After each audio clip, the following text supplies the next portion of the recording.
Hello guys, welcome back to my channel.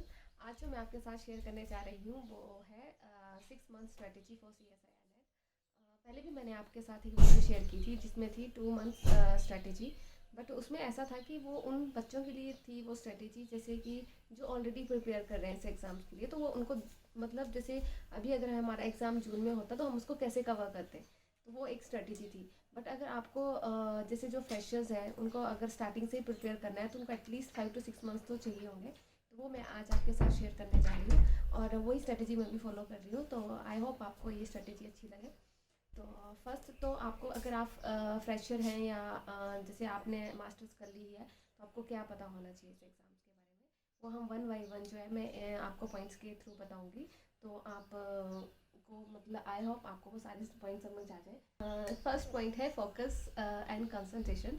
तो आपको इस एग्ज़ाम के लिए फोकस्ड होना बहुत ही ज़रूरी है। अगर आप कोई भी एग्ज़ाम देते हो तो उसके लिए अगर आपका फोकस नहीं है तो आप उस एग्ज़ाम्स को अच्छे से क्लियर नहीं कर सकते हो। मतलब आपको अपना मतलब फोकस क्लियर होना चाहिए। और दूसरी चीज़ है कि कंसंट्रेशन, मतलब कंसंट्रेशन बोलने का मतलब ये है कि आपको अपने एग्ज़ाम के ऊपर अच्छे से कंसंट्रेट करना है। ये नहीं है कि बीच में अगर आज से आपने अपनी स्टडी स्टार्ट की है तो बीच में ही गैप दे दिया, और उससे क्या होता है कि कंटिन्यूटी जो होती है बिगड़ जाती है और कंसंट्रेशन भी ठीक नहीं रहती। तो इसलिए आपको अच्छे से कंसंट्रेट करना है। और नेक्स्ट जो अब हम बात करते हैं वो है हमारा सिलेबस। तो आपको सिलेबस जो है वो अपना थॉरली अच्छे से देखना है कि कौन सा सिलेबस क्या है।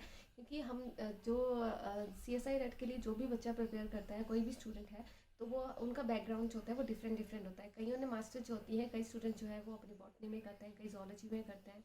तो सबका अलग अलग होता है, कई बायोटेक्नोलॉजी, माइक्रोबायोलॉजी। तो उनका सिलेबस जो है वो आप किस उससे प्रिपेयर करोगे वो आपके ऊपर ही डिपेंड करता है। क्योंकि यूनिट जो है उन्होंने सब कुछ कवर किया हुआ है। जोलॉजी की यूनिट्स भी हैं, बॉटनी की भी हैं। तो आप जोलॉजी वाले जो स्टूडेंट्स होते हैं वो जोलॉजी को पहले प्रेफरेंस देते हैं, बॉटनी वाले बॉटनी को। तो इसलिए सिलेबस का भी पता होना बहुत ज़रूरी है कि आपने सिलेबस जो है वो आप मतलब उसको अच्छे से रीड करो और देखो कि कौन कौन सी यूनिट्स जो है वो आप उसमें कवर कर सकते हो। नेक्स्ट है your weak and strong points. इसमें इस वाले पॉइंट्स का ये मतलब है कि आपको ये पता होना चाहिए कि आपकी कौन सी यूनिट्स पे जो है वो अच्छे से मतलब एक वो है कि आप ये वाली यूनिट्स जो बहुत अच्छे से कर सकते हो, वो आपकी यूनिट स्ट्रॉन्ग है। अगर जो वीक है, अगर आपके पास अभी अभी आप मान लो दिसंबर वाले एग्ज़ाम्स के लिए प्रिपेयर कर रहे हो, तो आप ये कर सकते हो कि जो यूनिट्स आपकी वीक हैं उनको आप पहले प्रिपेयर कर लो। कि क्योंकि अगर एग्ज़ाम्स के पास आते टाइम करेंगे तो वो वीक यूनिट्स जो है वो अच्छे से प्रिपेयर नहीं हो पाती है, क्योंकि उनके लिए टाइम चाहिए होता है। तो आप उनको पहले से अच्छे से स्ट्रॉन्ग कर लो और फिर उसके बाद जो है उनको प्रिपेयर करिए। नेक्स्ट आता है हमारा making notes of important topics. ये बहुत ही इंपॉर्टेंट है ये वाला पॉइंट, क्योंकि अगर आप कोई भी चीज़ रीड करते हो उसका नोट्स बनाने जो होते हैं वो बहुत ही इंपॉर्टेंट है। क्योंकि सिलेबस इतना ज़्यादा होता है कि हम मतलब उसको बाद में जब रिवाइज करते हैं तो एक साथ नहीं रीड कर पाते।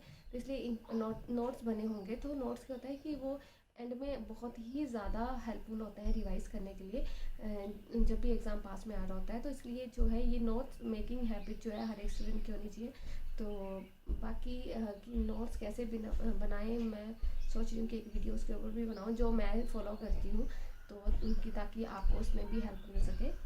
बाकी नेक्स्ट जो पॉइंट है वो है बुक्स। ये भी बहुत ही इंपॉर्टेंट पॉइंट है। जब क्या होता है कि जब हम मास्टर्स कर रहे होते हैं तो हम कोई भी बुक टेक्स्ट बुक उठा के हम हमें मतलब टॉपिक कंप्लीट कर लेते हैं, क्योंकि उस टाइम तो हमें जस्ट अपना एग्ज़ाम्स जो होते हैं क्लियर करना होता है, जो हमारे मास्टर्स एग्ज़ाम्स होते हैं। बट अब जो ये कॉम्पिटिटिव एग्ज़ाम्स होते हैं इनमें जो होते हैं स्टैंडर्ड्स बुक्स को प्रेफर करना बहुत ही इंपॉर्टेंट होता है। मतलब जो भी स्टैंडर्ड्स बुक्स हैं वो ही बुक्स जो है फॉलो करनी चाहिए। बहुत अच्छी अच्छी स्टैंडर्ड्स बुक्स हैं, हर एक वो बुक्स की लिस्ट भी मैंने अपने एक चैनल पे दी हुई है, सॉरी वीडियो पे दी हुई है, तो आप उसको भी देख सकते हो। हर एक यूनिट्स की एक अच्छी अच्छी स्टैंडर्ड्स बुक्स है, उन्हीं को फॉलो करें। मतलब कोई भी टेक्स्ट बुक या कुछ भी पब्लिकेशंस जो होती हैं पब्लिशर्स की, वो ऐसे नहीं क्योंकि उनको पढ़ के इतना ज़्यादा नहीं मिलता है। बेसिक्स जो क्लियर होते हैं वो स्टैंडर्ड्स बुक्स को पढ़ के ही होते हैं। जैसे कई स्टूडेंट्स हैं वो पाथ फाइंडर भी पढ़ते हैं। पाथ फाइंडर का ऐसा है कि पाथफाइंडर पढ़ने के लिए आपको पहले आपके बेसिक्स क्लियर होने चाहिए। और बेसिक्स जो है या तो आप एक और भी कर सकते हो कि अपना जो +1 और +2 की जो NCERT है उसको भी पढ़ सकते हो। वो भी बहुत अच्छी मतलब हेल्प करती है। जिनके बेसिक्स अच्छे से नहीं हैं, और अगर नहीं है तो स्टैंडर्ड बुक्स को ही पढ़िए। तो जैसे प्लांट फिजियोलॉजी यूनिट्स हैं तो उसके लिए तेज एंड जी का वो पढ़ेंगे। लेनिंजर होगी बायोकेमिस्ट्री के लिए, होगी गिलबर्ट मैक्सम जो गिलबर्ट है डेवलपमेंटल बायोलॉजी के लिए, बहुत सारी स्टैंडर्ड बुक्स हैं, उनको पढ़ सकते हो। तो ये बुक्स पढ़ने की हैबिट जो है स्टार्टिंग से होनी चाहिए, क्योंकि एकदम पढ़ेंगे जैसे एग्ज़ाम से एक महीना पहले तो सिलेबस फिर कवर नहीं होगा। तो अगर आप वो आपके ऊपर डिपेंड करता है कि आप उसको कैसे ही मतलब स्टार्ट करते हो, और अभी से शुरू कर देंगे तो ज़्यादा ही अच्छा है। और स्टैंडर्ड बुक्स को ही फॉलो कीजिए, क्योंकि क्वेश्चंस अगर आप देखोगे तो एज इट इज़ मतलब उन्होंने स्टैंडर्ड बुक्स से ही उठाए होते हैं। तो इसलिए स्टैंडर्ड बुक्स को पढ़ने की हैबिट जो है हर एक मतलब सब में होनी चाहिए, तो उन्हीं को फॉलो कीजिए। नेक्स्ट है सेल्फ स्टडी। यहाँ पे सेल्फ स्टडी का मतलब ये है कि मतलब आप जैसे कि कोई भी बुक पढ़ते हो, आपने नोट्स बना लिए, या यूट्यूब पे बहुत सारे लेक्चर्स अवेलेबल हैं, उनकी वीडियोस देखी, और फिर उसके बाद आपने वो टॉपिक वहीं पे रोक दिया। अगर उसको सेल्फ स्टडी मतलब कि अगर आपने उसको नहीं पढ़ा दोबारा से तो उसका पढ़ने का कोई फ़ायदा नहीं है। तो इसलिए ये मतलब होना चाहिए कि अगर आज आपने कोई नोट्स बनाया है तो उनको एटलीस्ट मतलब 1 से 2 बार तो उनको उसी टाइम रिवाइज़ कीजिए। और मतलब अपने रिवीजन के लिए अलग से टाइम मतलब जो आप टाइम टेबल बनाते हो उसमें अपना रिवीजन टाइम जो अलग से बनाइए, ताकि उसका पढ़ने का, क्योंकि एंड में क्या होता है कि बहुत ज़्यादा हमारे पास पढ़ने के लिए हो जाता है और हम एक साथ मतलब फिर से उतना ही टाइम लगता है उस टॉपिक को पढ़ने के लिए। तो इसलिए रिवीजन जो है और रिकॉलिंग दोनों चीज़ें बहुत ही इंपॉर्टेंट है। तो इसलिए सेल्फ स्टडी जो है वो बहुत ज़्यादा इम्पोर्टेंट है। नेक्स्ट जो हम बात करते हैं वो है, बहुत ही इंपॉर्टेंट टॉपिक है ये भी, प्रैक्टिस ऑन सैम्पल पेपर्स। इसका ये है कि अगर आपने कोई भी टॉपिक प्रिपेयर करा है तो आपके मतलब आप उस टॉपिक के रिलेटेड क्वेश्चन सॉल्व कीजिए, और उसमें उससे आपको खुद के ऊपर बहुत कॉन्फिडेंस आता है। जैसे कि अगर मान लो कोई एक पर्टिकुलर आपने टॉपिक आज पढ़ा और उसको मतलब नेक्स्ट डे या उसी दिन अगर आप उसके रिलेटेड क्वेश्चन सॉल्व करते हो तो आपसे कितने क्वेश्चन सॉल्व होते हैं।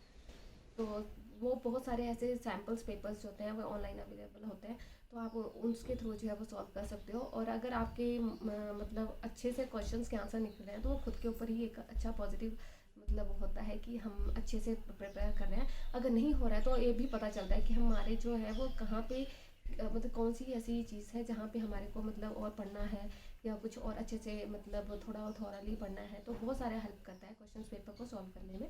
तो इसलिए क्वेश्चन पेपर सॉल्व कर मतलब आप वीकली या मंथली जो भी है, इवन आप पूरा पूरा टेस्ट जो अवेलेबल हैं बहुत सारे, उनको भी बुकलेट्स के थ्रू मिलते हैं ऑनलाइन, तो वो भी सॉल्व कर सकते हो। ये हैबिट होनी बहुत ज़रूरी है। सिलेक्शन ऑफ यूनिट्स इसके रिगार्डिंग भी मैंने पहले एक वीडियो बनाई थी, तो आप उसको भी देख सकते हो। बाकी सिलेक्शन ऑफ यूनिट्स मैंने पहले भी अभी आपको बताया कि वो आपकी मास्टर्स डिग्री के ऊपर ही डिपेंड करता है कि आपने मास्टर्स किस पे की है। और बाकी ये है कि जैसे CSI या नेट में जो है 13 यूनिट्स हैं, तो उसमें से अब जो कंपटीशन लेवल है वो बहुत ज़्यादा बढ़ चुका है। पहले ऐसा होता था 6 to 7 भी मतलब प्रिपेयर करते थे, जो मैंने अपने सीनियर से सुना है, तो उनका आराम से हो जाता है। बट अब कॉम्पिटिशन्स के अकॉर्डिंग क्या है कि हमें एटलीस्ट 10 to 11 यूनिट्स तो प्रिपेयर करनी ही है। तो उसके लिए आपको आउट ऑफ अपना मास्टर्स के जो सिलेबस है उसके वैसे भी जाना पड़ेगा। जैसे कि बॉटनी वालों को हो सकता है डेवलपमेंटल बायोलॉजी भी पढ़ जाए। बाकी सिलेक्शन ऑफ यूनिट में 3 से 4 यूनिट्स बहुत ऐसी अच्छी यूनिट्स हैं जो बहुत स्कोरिंग होती हैं, तो आप उनको प्रिपेयर कर सकते हो। और अपने से मतलब जो मतलब ये कोई जो जिनका जैसे टेक्निक्स स्ट्रॉन्ग है तो वो टेक्निक्स तो पक्के से प्रिपेयर करें। बहुत सारे स्टूडेंट को टेक्निक्स नहीं आती हैं, जैसे बॉटनी जोलॉजी वाले हो गए, तो वो तो अपना डेवलपमेंटल बायोलॉजी जेनेटिक्स बहुत सारी ऐसी यूनिट्स हैं जिनमें वो मतलब उनको सिलेक्ट करके आगे अपना प्रोसीड कर सकते हैं एग्ज़ाम्स के लिए। तो ये थे मेन मेन पॉइंट्स जो मतलब एक स्ट्रेटजी में इंक्लूड होने चाहिए। तो बाकी जो मेरी स्ट्रेटजी है मैं भी यही फॉलो कर रही हूँ। तो आई होप ये मेरा जो स्ट्रेटजी प्लान है वो आपको अच्छा लगे। और अगर इसमें भी आपको थोड़ा कुछ और भी ऐसे क्वेश्चंस होंगे जो शायद आपको लगे कि नहीं हमें और भी पता होना चाहिए कुछ भी है, मैं अपनी तरफ से पूरी कोशिश करूँगी कि मैं आपके साथ वो शेयर करूँ। और अगर मतलब जो ये स्ट्रेटजी है इस स्ट्रेटजी के अकॉर्डिंग अगर आप अपना प्लान करते हो। एक और चीज़ जो मैं आपको बताना भूल गई ये कि अगर आपने 6 मंथ की आप स्ट्रेटजी मतलब प्रिपेयर करने का सोच रहे हो एग्ज़ाम्स के लिए, तो आप हर एक यूनिट को मतलब 15 to 20 डेज़ दे सकते हो मंथली। तो आप उस मतलब उसमें ये होना चाहिए कि आपको 15-20 डेज़ में हर एक मतलब अगर 10 यूनिट आप मान के चल रहे हो तो उनको आपको 15 दिन भी अगर आप देते हो तो उसमें आपको उसमें एक यूनिट को मतलब पूरा करना है, कंप्लीट करना है। तो उसी हिसाब से अगर कैलकुलेट किया जाए तो आपका 5 मंथ्स में जो है वो 10 यूनिट्स कंप्लीट हो जाती हैं। और जो लास्ट का 1 मंथ रहता है वो उसमें रिवीजन, रिकॉलिंग और आप PYQs जो प्रीवियस ईयर क्वेश्चन पेपर्स होते हैं उनको सॉल्व कर सकते हो। तो वैसे भी कर सकते हो। बाकी थोड़ा थोड़ा टॉपिक को जैसे अपना टाइम टेबल बनाइए, उसके अकॉर्डिंग आपको मतलब टॉपिक के लिए एक टाइम लिमिट्स दीजिए कि मुझे ये टॉपिक इतने टाइम में कंप्लीट करना है। तो उससे भी बहुत अच्छा बनता है कि आपको कैसे मतलब अपने टॉपिक जो फिनिश करने हैं और सिलेबस कंप्लीट करना है। तो ये था स्ट्रैटेजी प्लान। अगर आपको मेरी स्ट्रैटेजी प्लान जो है स्ट्रैटेजी की कैसे आपको प्रिपेयर करना है, ये वाली वीडियो अगर